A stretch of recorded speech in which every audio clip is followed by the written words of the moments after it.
गंगा जलात नसतो मळवा विशार, सूर्यात शिरकू शके घन अंधकार, नकुलास सर्प न धजे कधी दंश न्याला, संदेह स्पर्शू न शके शिवपायिकाला.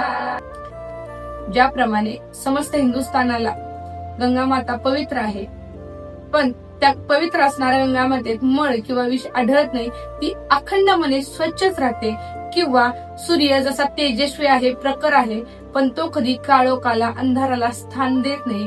किंवा ज्याप्रमाणे कितीही विषारी सर्प असला तरी तो चंदनाला दंश करू शकत नाही, अगदी तसंच शिवशंभूंच्या विचारांवर चालणारा पायिक असेल तो कधीही तमोगुणांना स्पर्श करत नाही.